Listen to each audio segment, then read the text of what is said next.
Class 7 আজকে আমরা Newton's lodge of মোশনটা পড়ব। তোমাদের এই যে সেকেন্ড চ্যাপ্টারটা, এই চ্যাপ্টারটাতে লাস্ট যে পার্টটা আছে সেটা কিন্তু এই নিউটনস ল অফ মোশনের উপরেই রয়েছে। তো প্রথমে আইজ্যাক নিউটন, ইনি কে ছিলেন সেটা তোমরা সবাই জানো, ভীষণ বড় একজন বিজ্ঞানী যিনি আমাদেরকে প্রচুর বিষয়ে জ্ঞান দিয়ে গেছেন। জানো তো, নিউটন কেবলমাত্র যে তিনটে এই সূত্র দিয়েছেন তাই নয়, উনি গ্র্যাভিটেশনাল ফোর্সের উপর অর্থাৎ মহাকর্ষীয় বলের উপরেও কিন্তু উনি অনেক কাজ করেছেন। এবং তোমাদের বইতেও ওনার ব্যাপারে অনেক কিছু উল্লেখ করা আছে। আমি কিছু কিছু জিনিস বলি, যেমন ছোটোবেলায় জানো তো উনি ভীষণ দুর্বল হয়েছিলেন। যখন হয়েছিলেন তখন ভীষণই ছোট ছিলেন, সবাই বলে না একটা মাগের মধ্যে নেটে যেতেন, এতই ছোট ছিলেন সাইজে। শুধুই তাই নয়, উনি ছোটোবেলায় যখন স্কুল যেতেন খুব শাই নেচারের ছিলেন। শাই মানে ভীষণ লাজুক, এই জন্য বাকিদের সঙ্গে বন্ধুত্ব করে উঠতে পারতেন না। এবং সেই যে উনি বন্ধুত্ব করে উঠতে পারতেন না, উনি কিন্তু মনটাকে খারাপ করে বসে থাকতেন না। জানো তো, উনি কিন্তু সম্পূর্ণ সময়টাই নিজেকে প্রুভ করার জন্য, সবাইকে প্রুভ করার জন্য যে আমি খুব ভালো, তার জন্য উনি সম্পূর্ণ সময়টা পড়াশোনার উপর দিয়েছিলেন। তো আমাদের ওনার কাছ থেকে একটা জিনিস কিন্তু শিখবার রয়েছে, যে আমরা হয়তো অনেক বন্ধু নাও পেতে পারি, কিন্তু আমি প্রমাণ করতে পারবো সব সময়ই যে আমি সেরা। তাই তো, সেটা কিভাবে? আমরা যদি মন দিয়ে পড়াশোনা করি তাহলে এটা কিন্তু আমরা পারবো, সেটা কিন্তু নিউটন প্রমাণ করেছিলেন। এবার তোমাদের বইতে যে সূত্রগুলো তোমরা পড়বে সেগুলো আসলে উনি তিনটি বইতে লিখেছিলেন, মানে গ্রুপ সিরিজ অফ 3 বুকস। তো আসল বইটা তোমাদের সামনে দেখো, দেখতে পাচ্ছ। এবং বইটার মধ্যে যে কেবলমাত্র এই সূত্রগুলি ছিল তা কিন্তু নয়, বইতে কিন্তু আরও অনেক কিছু উনি উল্লেখ করেছিলেন। তার মধ্যে যে বিষয়টা আমরা নিয়ে পড়বো সেটা হচ্ছে নিউটনের তিনটে সূত্র। তো আমার ইচ্ছে আছে এগুলো নিজের ভাষায় আগে তোমাদের বুঝিয়ে দেওয়া।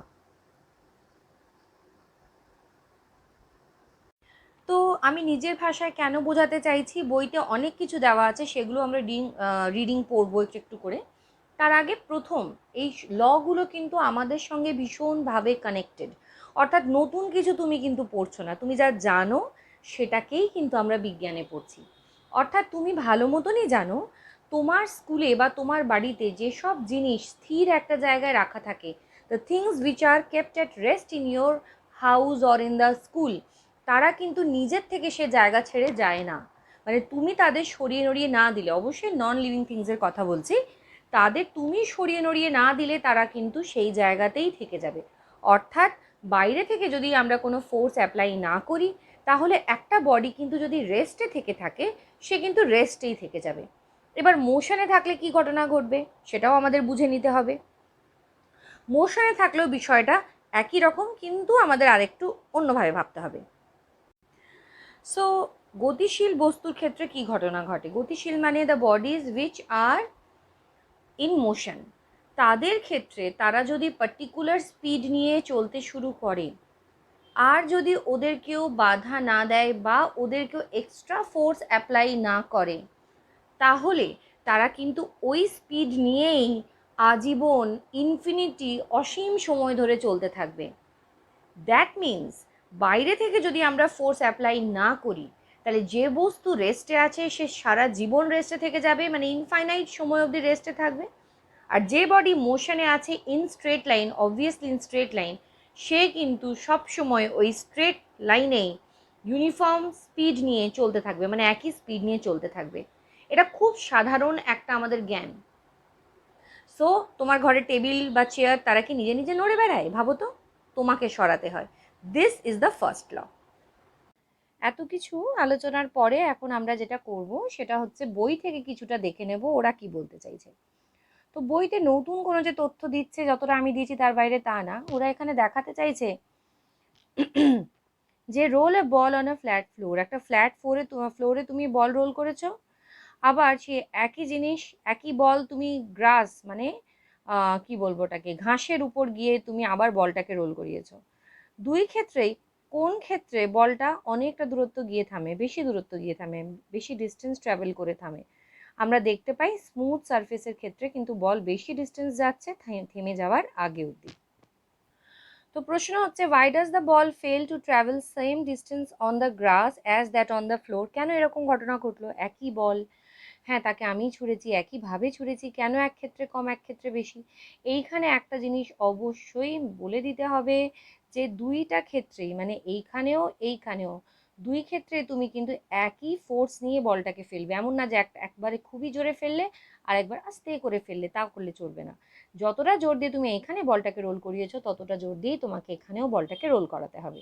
ইটস আ কম্পালসারি ফ্যাক্ট, এটা কিন্তু হতেই হবে, না হলে তোমার রেজাল্টগুলো সব গরমিল হয়ে যাবে, উল্টোপাল্টা হয়ে যাবে। মেনশন করা নেই তাই বলে দিলাম। আচ্ছা, ball has cease to move after some time in both the cases, বলগুলো উভয় ক্ষেত্রেই কিন্তু থেমে গেছে, সিজ মানে থেমে যাওয়া। Does it face any resistance while rolling, এ কি এরকম রোল করার সময় কি একে কেউ বাধা দিয়েছে, কেউ কে অপোজ করেছে? অপোজ করা মানেও ইংলিশ অপোজ ওয়ার্ড, OPPOSE মানে হচ্ছে বাধা দেওয়া। কে করেছে এটা? তোমরা অলরেডি ক্লাস 6-এ কিন্তু একটা চ্যাপ্টারে ফ্রিকশন বিষয়টা পড়েছিলে। তো সেই ফ্রিকশন মনে আছে যে কোনো মুভিং বডিকে তার মোশনটাকে স্টপ করার জন্য চেষ্টা করে, that is friction, isn't it? তো সেই ফ্রিকশনই এখানে কিন্তু কাজ করছে, এবং সেই ফোর্সটা এখানে বেশি, এখানে কিন্তু কম। ফোর্স এখানে থামাবার যে ফোর্স সেটা বেশি বলে সহজেই থেমে যাচ্ছে, কম ডিস্টেন্স যাচ্ছে। সো একটা জিনিস স্পষ্ট হলো যে যেখানে ফোর্স নেই সেখানে কিন্তু বেশি ডিস্টেন্স যেতে পারছে। তার মানে যেটা আমি বলেছিলাম তোমাদের ছবিগুলো দেখিয়ে, সেটা ভীষণভাবে এখানেও ভ্যালিড, যে যখন আমরা কোনো বডিকে তার মোশন বা রেস্টের পজিশনটাকে চেঞ্জ করার চেষ্টা করছি, we need to apply a force on it. এইখানেও সেরকমই কয়েকটা এক্সপেরিমেন্ট বলা আছে, বইটা রাখা আছে, সেটাকে সরানো নড়ানো কঠিন আমাদের ক্ষেত্রে যদি না আমরা তাকে পুশ বা পুল করি। আবার আর একটা কাজও হতে পারে, দুই হাত দিয়ে এখানে একটি মেয়ে দুই হাত দিয়ে চেপে চাপ দিচ্ছে, এই হাত দিয়ে এই দিকে আর ওইদিকে একটা হাত আছে, সে হাতটা দিয়ে এদিকে, দেখা যাচ্ছে বই কিন্তু নিজের জায়গা থেকে সরছে না। তার মানে কি এখানে নেট ফোর্স হচ্ছে কত?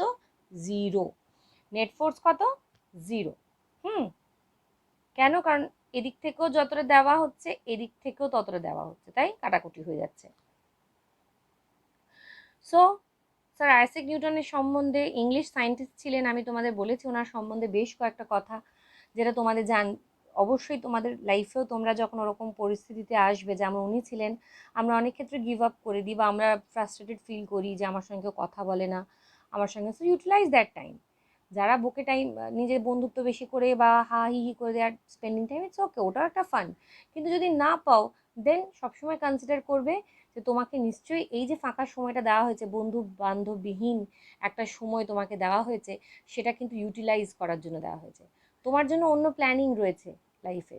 কি প্ল্যানিং? যে তুমি সেই টাইমটুকু, যেটুকুটা তোমার বন্ধু বান্ধবীরা অন্যরকম আনন্দ পাচ্ছে বন্ধুদের সঙ্গে, তুমি সেটুকু সময়টা পড়াশোনা বা নিজের কোনো ক্রিয়েটিভ কাজ নিয়ে আনন্দ পেতে পারো। So think that way. Isaac নিউটনও কিন্তু সেরমভাবেই ভেবেছিলেন, এবং তার জন্যই কিন্তু আজকে আমরা ওনার সম্বন্ধে বইতে পড়ছি, তাই নয় কি? আচ্ছা চলো আমরা চলে আসি concept of Newton's first law of motion, যেটা আমি অলরেডি বলেছি। শুধু স্টেটমেন্টটা দেখো, if there is no external force, যদি বাইরে থেকে কোনো ফোর্স অ্যাপ্লাই না করা হয়, তাহলে বডি যেটা রেস্টে আছে will remain at rest forever, সারা জীবন ধরে। মানে আমার তোমার জীবন আর বছর, আর 50 বছর খুব জোর বাঁচবো, তারপরে তো মারা যাবোই, কিন্তু ফর এভার মানে আজ থেকে 100-200 বছর পরেও কিন্তু সে একই রকম রেস্টে থাকবে যদি না বাইরে থেকে ফোর্স অ্যাপ্লাই করা হয়। এমনকি হাজার হাজার বছর ধরে ওখানেই থেকে যাবে, যেমন পাথররা, তেমন পাহাড়রা, হিমালয় কালকেও যেখানে ছিল আজকেও সেখানে আছে যদি না ওর উপর কোনো ফোর্স অ্যাপ্লাইড হয়। Moving body will go with constant speed in the same direction, যেদিকে যাচ্ছিল বডিটা একটা পার্টিকুলার ধরো 20 মিটার/সেকেন্ড ভেলোসিটি নিয়ে বা স্পিড নিয়ে, সেই দিকেই ওই স্পিড নিয়েই সে কন্টিনিউয়াসলি যেতে থাকবে। তাহলে একটা নতুন জিনিস আমরা দেখলাম, সেটা হচ্ছে ইনার্শিয়া, টেন্ডেন্সি। আমি জেনারেলি ইনার্শিয়াটাকে বলি টেন্ডেন্সি। এক কথায় যদি ইনার্শিয়া মানে আমরা বুঝতে চাই, that means tendency. What does it mean? যখন কোনো একটা বডি আছে চুপচাপ বসে একটা জায়গায়, আমরা কি বলছি? তাকে বাইরে থেকে ফোর্স অ্যাপ্লাই করে নড়াতে হবে। তার মানে কি? তার মানে হচ্ছে ওই বডিটার একটা টেন্ডেন্সি রয়েছে ওরকম রেস্টে বসে থাকার, তাই জন্য সে চট করে সরতে চাইছে না যতক্ষণ না বাইরে থেকে ফোর্স অ্যাপ্লাই করি। তো এই যে রেস্টে থাকা বডিটার একটা tendency to remain at rest, এটাকে বলা হয় ইনার্শিয়া অফ রেস্ট। আর tendency of body to remain in uniform motion, যেটা আমি বললাম যে চলছে স্ট্রেট লাইনে একটা পার্টিকুলার ভেলোসিটি নিয়ে বা স্পিড নিয়েও বলতে পারো, ডিরেকশন যেহেতু মেনশন করেছো, সে কিন্তু নিজের ডিরেকশন বা স্পিড দুটোর মধ্যে কোনোটাই চেঞ্জ করবে না যদি না বাইরে থেকে কোনো ফোর্স অ্যাপ্লাইড হয়। ওকে, এবার ইনার্শিয়া ইনাভার, ওটাকে বলা হয় ইনার্শিয়া অফ রেস্ট। ওর একটা টেন্ডেন্সি আছে মুভিং থাকার। একটা এক্সাম্পল আমি তোমাদের বলি, বাড়িতে পাখা অফ যখন তুমি করো, আচ্ছা, যখন অন করো তখন পাখাটা কি স্টার্টিংয়ে এরকম বনবন করে ঘোরে না, স্লোলি স্লোলি স্পিড বাড়তে বাড়তে ফুল স্পিডে চলে যায়, কারণ তখন সে কাটিয়ে উঠছে ইনার্শিয়া অফ রেস্ট। আর ইনার্শিয়া অফ মোশনটা কি, যখন পাখা চলছে সেই সময় তুমি যদি সুইচ অফ করে দাও, এনার্জি বন্ধ আর পাখার ঘোরার কথা না, কিন্তু সুইচ অফ করার পরেও সে বেশ কিছুক্ষণ ঘুরে গিয়ে থামে। তার মানে কি, তার মানে হচ্ছে যে ইনার্শিয়া অফ মোশনের জন্য তার মোশনটা বেশ কিছুক্ষণ চলতে থাকলো। এইবার দেখো এখানে যে আমাদের যখন গাড়ি থামে, হঠাৎ ব্রেক কষে, তখন সামনের দিকে পড়ে যাওয়া, আর যখন হঠাৎ গাড়ি চলে তখন পিছন দিকে পড়ে যাওয়া, এখানে একটা তত্ত্ব কিন্তু দেওয়া আছে ইনার্শিয়া দিয়ে অর্থাৎ inertia of motion, inertia of rest দিয়ে। কিন্তু জানো তো, ভবিষ্যতে অর্থাৎ ক্লাস 11-12 গিয়ে আমরা দেখব যে গোটা ঘটনাটা কিন্তু অ্যাকচুয়ালি একটা অন্য কাল্পনিক, আমি সরি পেন দিয়ে লিখছি বইতে, তোমরা কিন্তু তা লিখবে না, সেন্ট্রিপেটাল ফোর্স বলে একটা কাল্পনিক বল, সেন্ট্রি পেট্রোল বলটা ভুল হবে, সেন্ট্রিফিউগাল, একটা সেন্ট্রিফিউগাল ফোর্সের জন্য এই ঘটনা ঘটে। ঠিক আছে, তাহলে আমরা কি বললাম যে এই যে ঘটনাটা এগিয়ে পড়ার বা পিছিয়ে পড়ার, এটা কিন্তু কেবলমাত্র ইনার্শিয়ার কারণে নয়, অভিকেন্দ্র বল বাংলায় বলে থাকে, সেন্ট্রিফিউগাল ফোর্স, তার জন্য কিন্তু এই ঘটনাটা ঘটে। কিন্তু আমরা এই মুহূর্তে আরও সহজে, ওই সেন্ট্রিফিউগাল ফোর্স বোঝবার বয়স তোমাদের হয়নি, সুতরাং আমি জাস্ট এটুকু বলতে পারি, যে কোনো বডি যদি সে অ্যাক্সিলারেটেড হয়, আর সে অ্যাক্সিলারেট মানে তার ভেলোসিটি ক্রমশ পাল্টাচ্ছে, কমছে বা বাড়ছে যাই হোক না কেন, এবং সেই বডিটার ভিতরে যদি কেউ বসে থাকে, তাহলে পরে সে কিন্তু একটা সেন্ট্রিফিউগাল ফোর্স অনুভব করবে, it will feel a centrifugal force, যেটা এই মানুষের ক্ষেত্রে হচ্ছে। তোমরা এখন ছোট, তাই ইনার্শিয়া দিয়ে তোমাদের বোঝানো হচ্ছে। দেখো আমি একটা বুঝিয়ে দিচ্ছি, when a bus suddenly starts moving from rest থেকে একটা বাস চলতে শুরু করলো, মানুষটা দাঁড়িয়েছিল, তার পাগুলো বাসের মেঝেতে ঠেকে আছে, সে কিন্তু কোনো কিছু ধরে নেই বা একদম বসে নেই, বসে থাকলেও একই ঘটনা ঘটে অবশ্য। তাহলে কি হবে, যখন বাসটা মোশনে ছিল না, গোটা বডিটা তার রেস্টে ছিল, কিন্তু যেমনি বাসটা মোশনে মানে হঠাৎ শুরু করলো, তার পাগুলো যেহেতু বাসের সঙ্গে পুরোপুরি ঠেকে আছে, তারা কিন্তু বাসের সঙ্গে এগিয়ে গেল, অথচ উপরের বডিটা কিন্তু ইনার্শিয়া অফ রেস্টের জন্য এতক্ষণ রেস্টে ছিল, সে রেস্টের জন্য হট করে এগোতে পারে না পায়ের সঙ্গে। এই জন্য আমরা যখন বাস হঠাৎ স্টার্ট হয়, পিছন দিকে একটা ধাক্কা ফিল করি। অপোজিটটা তোমরা নিজেরা ভাববে কি হয়, কখন কি হয়, যখন বাস স্টার্ট না হয় থেমে যায়, যখন বাস থামে হঠাৎ, তখন কি ঘটে নিজেরা ভাববে। আবার কোনো ফ্লাইং বার্ড, একটা তো মুভিং অবজেক্ট, ওটা যদি হঠাৎ করে নিজের পাখা এরকম করে নড়ানো চড়ানো থামিয়ে দেয়, তারপরেও সে গ্লাইড করে, গ্লাইড করা মানে সে কি করে, একই স্পিড নিয়ে চলতে থাকে, this is also a result of inertia of motion. এরপর তোমরা এই যে এইখানে যে অ্যাক্টিভিটিগুলো লেখা আছে সেগুলো করবে, চেষ্টা করে দেখবে, এবং দেখবে এগুলো প্রত্যেকটাই কিন্তু কাজে দেবে, মানে কোনোটাই এমন নয় যে হবে না, হবে, প্রত্যেকটাই হবে, ধৈর্য সহকারে করতে হবে। এই ছবিটা আমি একটু উল্লেখ করে দিতে চাই, এইখানে তো লিনিং ফরওয়ার্ডটা আছেই, তাছাড়া এই যে দেখো ডাস্টার দিয়ে কোটকে আমরা কি করছি, শেক করছি, মানে ডান্ডা দিয়ে পিটাচ্ছি, তাতে কি হচ্ছে, ডাস্টগুলো বেরিয়ে আসছে। কেন, কোটকে যখন আমি ডান্ডা দিয়ে পিটাচ্ছি, যে ডাস্ট পার্টিকেলগুলো আছে তারা ইনার্শিয়া অফ রেস্টের জন্য নিজের জায়গা পাল্টাতে পারে না, সঙ্গে সঙ্গে পাল্টাতে পারে না, যেমনি কোট সরে যায় ডাস্ট পার্টিকেল একই জায়গায় থেকে যায়, তাই তারা বেরিয়ে আসে। হ্যাঁ, sportsman running a long distance before taking a long jump, দৌড়ে এসে লাফ মারে, কেন, দৌড়ে আসা মানে সে নিজের গতিটাকে বাড়াচ্ছে, এই ইনার্শিয়া অফ মোশনটা পেলো, তার জন্য সে অনেকটা দূরে জাম্প মেরে যেতে পারবে। Okay, concept of Newton second law of motion. এইবার আমরা চলে আসবো সেকেন্ড ল অফ মোশন। খুব কমন একটা তোমাদের কনসেপ্ট থাকার কথা, যে যত বেশি তুমি ফোর্স দেবে কোনো একটা বডির উপর, তার স্পিড কিন্তু তত বেশি বাড়বে, তার স্পিড কিন্তু তত বেশি বাড়বে। এবং কোন দিকে হয় স্পিডটা, জেনারেলি আমি যেদিকে ফোর্সটা দিচ্ছি সেই দিকেই স্পিডটা পাল্টায়। আমি এটা কমন একটা তোমাদের কনসেপ্ট দিচ্ছি, একটা জিনিস মনে রাখবে, first law of Newton motion, তো ফার্স্ট ল অফ মোশন যেটা আমরা পেলাম, সেখান থেকে আমরা একটা জিনিস পেয়েছি, সেটা হচ্ছে ইনার্শিয়ার কনসেপ্ট। আর একটা জিনিস আমরা পেয়েছি, যেটা আমি তোমাদের নোট আকারে অবশ্যই দেবো, সেটা হচ্ছে the definition of force. First law of Newton থেকে আমরা ডেফিনেশন অফ ফোর্সও পাই। ওখানে কি বলা হয়েছে, ফোর্স কাকে বলবো আমরা, force is an external agency, বাহ্যিক একটা কারণ, external agency which causes a change, which causes or may cause or tends to cause, করতেও পারে চেঞ্জ বা চেষ্টাও করতে পারে, to change what? The state of rest or of uniform motion of a body. আমি এগুলো লিখে পাঠাবো তোমাদের, চিন্তা নেই। তাহলে ফোর্সের ডেফিনেশন পেলাম। ফোর্স কিছুই না, বাইরে থেকে প্রয়োগ করা এমন একটা কোয়ান্টিটি যেটা অ্যাপ্লাই করলে কোনো বডির রেস্ট বা মোশন, ইউনিফর্ম মোশনের পজিশনটা চেঞ্জ হয়।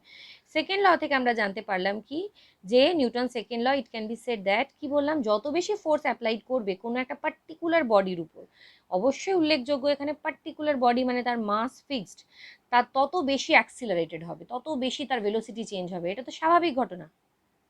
যত বেশি ফোর্স দেবে তত বেশি অ্যাক্সিলারেশন হবে, তত বেশি ভেলোসিটি চেঞ্জ হবে। If double the force, acceleration of the body is also doubled. ভীষণ ইম্পর্টেন্ট এই পয়েন্টটা। হ্যাঁ, this is to say there is a linear relation between force and acceleration.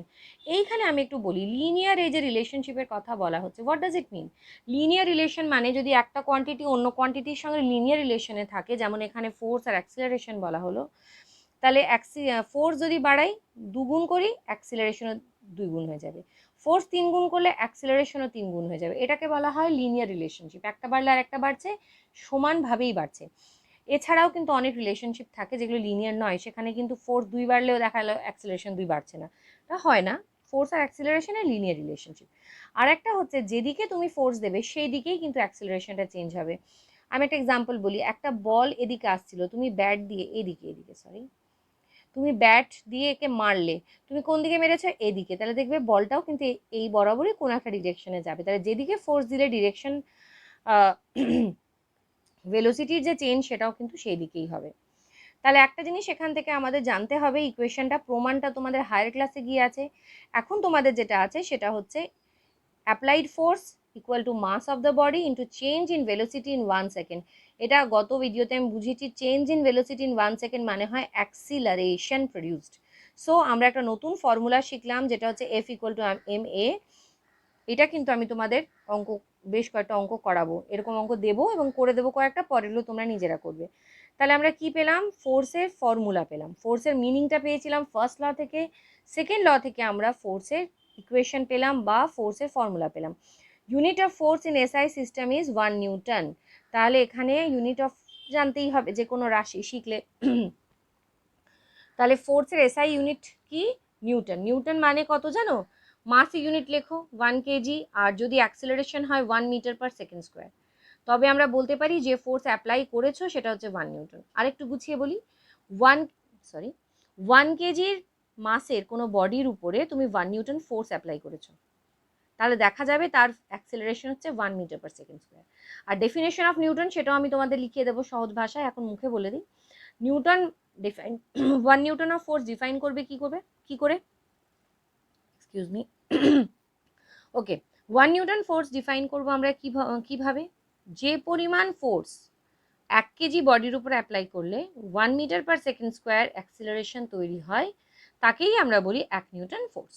Okay, it's not needed, we are just, আমি তোমাদের extra কয়েকটা terms বলছি, কারণ দেখো বই রিডিং পড়ে তো অনেক কিছুই পাওয়া যায়, but it's a very important part. We have to read the book obviously, but we need to know some more things so that, বলে না যে জ্ঞানের শেষ নেই, এবং একটা ওপেন সারফেস সবসময় রাখবে।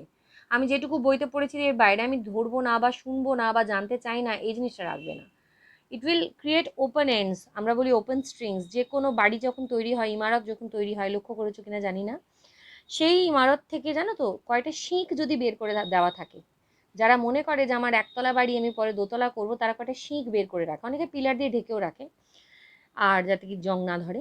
আবার দোতলা যারা আছে সে আর একটু শিক বের করে রাখলো কিসের জন্য? 3 তলা করার জন্য। বা একটা একতলা বাড়ির কয়েকটা রুম হয়েছে কয়েকটা হয়নি, সেখানে শিক বের করে রাখা থাকে যাতে কি পরে বিল্ডিংটা বাড়ানো যায়। So these are the open ends. যদি এগুলো তুমি না রাখো, তোমার পরবর্তীকালে দুটো যে বিল্ডিং হলো একতলা দোতলা, সেগুলোর মধ্যে ভালো বাইন্ডিং হবে না, বা বিল্ডিংটা আরও শক্তপোক্ত হবে না, বা তোমার করতে গেলে প্রচুর কষ্ট হবে। একই ব্যাপার, তুমি যখন একটা চ্যাপ্টার পড়ছো, এই যে আমরা এক্সট্রা নলেজগুলো দিই, সেগুলো হচ্ছে ওই ওপেন এন্ডসগুলো। তোমরা যদি এগুলো রাখো তাহলে পরের ইমারত তৈরি করতে তোমাদের সুবিধা হবে, পরের ক্লাসে গিয়ে অনেকটাই সুবিধা হবে। আজকে থার্ড লটা আমি জাস্ট কনসেপচুয়ালি বলছি। থার্ড ল মানে হচ্ছে প্রত্যেকটা অ্যাকশনেরই ইকুয়াল অ্যান্ড অপোজিট রিয়াকশন আছে। বইতে যে ছবিটা দেওয়া আছে এটা অনেক পরে আসবে, আমরা আগে স্টেটমেন্টটা জানবো। যে যদি তোমাকে কেউ একটা ঘুষি মারে, তোমার এটা হচ্ছে অ্যাকশন, সে অ্যাকশন নিল তোমার উপর, তোমার মনের ভিতর কি একটু রিয়াকশন হবে না? যত জোরে যে তোমাকে মারবে তোমার মনের ভিতরেও কিন্তু ততটাই একটা প্রতিক্রিয়া হবে। এটা মানুষের ক্ষেত্রেও হয়, মানে নন লিভিং থিংসের ক্ষেত্রে এটা কিন্তু খুব স্পষ্ট। তুমি যদি 5 নিউটন বল দেওয়ালের উপর ফোর্স দেওয়ালের উপর অ্যাপ্লাই করো, দেওয়ালও কিন্তু তোমার উপরে 5 নিউটন ফোর্স অ্যাপ্লাই করবে। So we can say sir Isaac Newton third law কি দিয়েছিলেন, to every action there is an equal and opposite reaction. Okay, action আর রিয়াকশন সবসময় মনে রাখতে হবে। অ্যাকশন আর রিয়াকশন কিন্তু সবসময় দুটো আলাদা বডির উপর অ্যাক্ট করে। আমি এই বইটাকে পেন দিয়ে ধাক্কা মারছি, এই বইটাও পেনকে ধাক্কা মারছে, বুঝতে পেরেছ? তার মানে অ্যাকশন যদি বইয়ের উপর হয়ে থাকে, রিয়াকশনটা কে ফেস করছে, সেই রিয়াকশন ফোর্সটা এই পেন। এটা কিন্তু একদম গিট বেঁধে রাখো, এটা অনেক দিন লাগবে। এবার এই নৌকোর কেসটাতে আসি। নৌকো থেকে যখন মেয়েটি নামছে, নৌকা পিছনের দিকে সরে যায়। কারণ হচ্ছে মেয়েটি নামার জন্য একটা ফোর্স দিয়েছে নৌকাকে, মানে নৌকা তাকে ফোর্স দিয়েছে, এই হচ্ছে কথা। হ্যাঁ, এই জন্যই নৌকাটা কিন্তু পিছন দিকে সরে যায়। পড়বে এই জায়গাটা, দেখবে সুন্দর বুঝতে পারবে। আজকে আমরা এনার্জি অ্যান্ড ওয়ার্কের আগে অবধিই পড়বো, তোমরাও এতদূর রিডিং পড়বে। অ্যাকশন যদি একটাকে বলি আর একটা রিয়াকশন, এটা খুব সহজভাবে ব্যাপার। আমি বললাম তোমাদের পেন দিয়ে এখানে চাপ মারা, এটাকে যদি অ্যাকশন বলি তাহলে কাগজ যে ফোর্স দিচ্ছে সেটা হবে রিয়াকশন। আর যদি আমি এটাকে রিয়াকশন বলি তাহলে কাগজ যেটা দেবে সেটা হচ্ছে অ্যাকশন। সো নেক্সট দিন আমরা এনার্জি ওয়ার্ক নিয়ে আলোচনা করব। হ্যাঁ, এবং যতটুকু চ্যাপ্টার আমাদের বাকি আছে সেটা আমরা আশা করি সামনের দিনই কমপ্লিট করে নিতে পারবো। আমি উইদিন দ্য টাইম আমি তোমাদের কয়েকটা কোশ্চেন আনসার্স পাঠাবো, ট্রাই টু সলভ দোজ। হ্যাঁ, এবং খুব শিগগিরই তোমাদের, যেহেতু লাইটের আমার একটা প্রবলেম হয়েছে, লাইটের যে আনসার স্ক্রিপ্টগুলো ছিল সেগুলো নিয়ে, so the light portion and the electricity portion I am going to take the exam together very soon. I will give you the notice through WhatsApp as usual. Consider it যে 10 তারিখ, অক্টোবরের 10 তারিখের মধ্যে আমি একটা পরীক্ষা নেব। সো যারা এই ভিডিও দেখছো প্রত্যেকে প্রিপারেশন নিতে স্টার্ট করবে। লাইটের পোর্শনটা এবং তার সঙ্গে ইলেকট্রিসিটি একসঙ্গে নেব, মেবি 20 মার্কস। আর এবার আমি চাইবো যে তোমরা প্রত্যেকে পিডিএফ ফরম্যাটে আমাকে খাতা জমা দিও, আমার চেক করতে সুবিধা হবে। আর পিডিএফ না, যারা পিডিএফ পারবে না অর্ডিনারি দিলেও হবে, কিন্তু লম্বা পেজে যেমন করে আমি বলি ক্লাস রোল নাম্বার উল্লেখ করে। So I will give you the details again. Get prepared and energy and work আগে অবধি ভালো করে পড়বে। কোনো সন্দেহ হলে আমাকে পার্সোনালি অবশ্যই জানাবে, পার্সোনালি জানাতে পারো, আবার ইউটিউবেও জানাতে পারো, ঠিক আছে? সো সবাই খুব ভালো থেকো, সাবধানে থেকো, আর পড়াশোনা করো।